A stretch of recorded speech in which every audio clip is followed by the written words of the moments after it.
If you thought the election was feisty and personal, Meghan Markle has been slammed by the First Lady of Nigeria for flaunting her nakedness everywhere during her recent visit to the African country. The Duchess of Sussex spent 3 days in Nigeria earlier this month, where she was accompanied by her husband, Prince Harry. Meghan made a number of outfit changes during the trip, and it seems her fashion was taken as a profound insult by the First Lady. Take a listen. Don't accept nakedness in our culture. That is not beautiful. It's not beautiful at all. And why did Meghan come here looking for Africa? That is something we have to take home with. We know who we are, and don't lose who you are. Well, for reaction to this growing diplomatic row, I'm delighted to welcome revered royal author and Prince Harry biographer Angela Levin. Angela, lovely to see you again. I've never thought of Meghan Markle as someone who flaunts her body.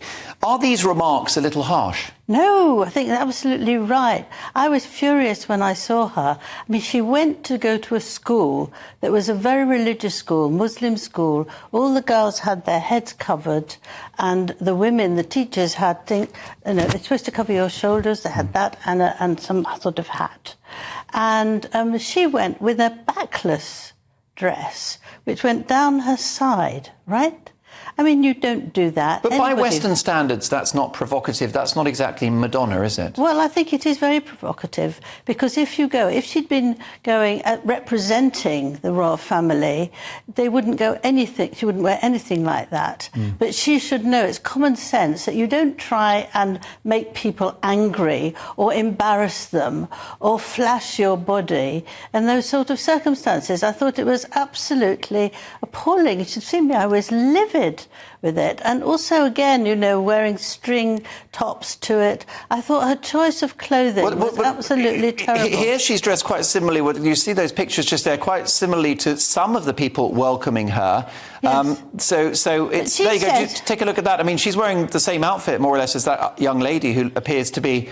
Yes, but that young lady isn't going as a sort of royal. That young lady could be anybody. We weren't introduced to her. We don't know. They're there trying to mock the royal family, and so they've got to show something which is dignified, and I don't think that's dignified.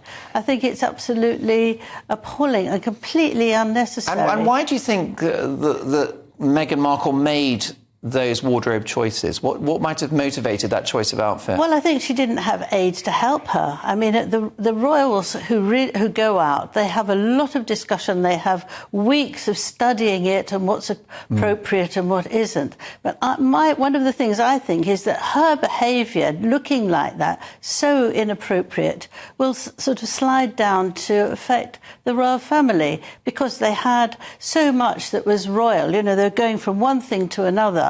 And I think that it wasn't just a visit.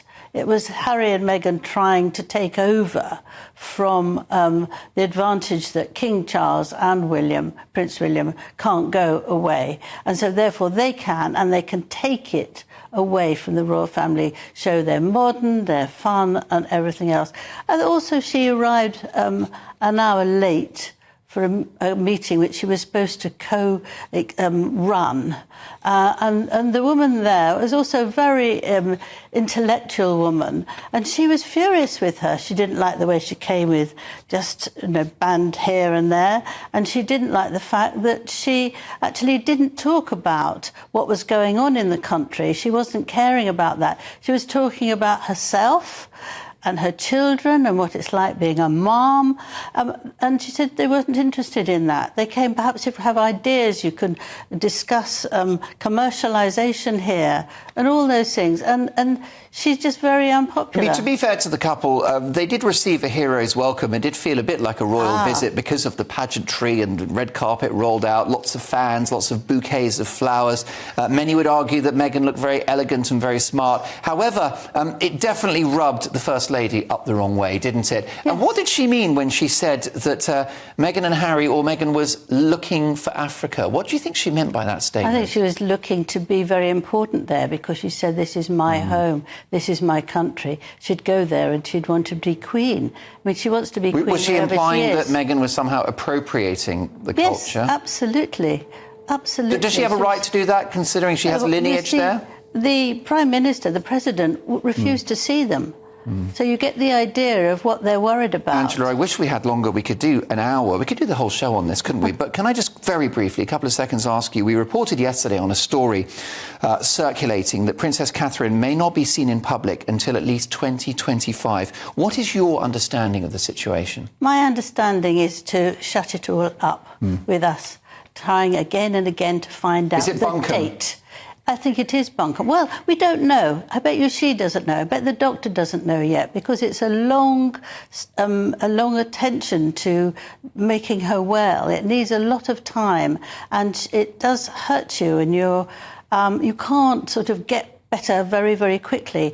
And, you know, they're doing like they did before she mentioned that she'd had cancer. Okay. And they should leave her alone and just be quiet and wait. And you'll get about 2 or 3 days' notice, and then she'll do it. Well, there you go. We don't know when. Wise words. Couldn't agree with you more. Angela, come back and see us again soon. My thanks you. to revered royal author and Harry biographer Angela Levin. Next up,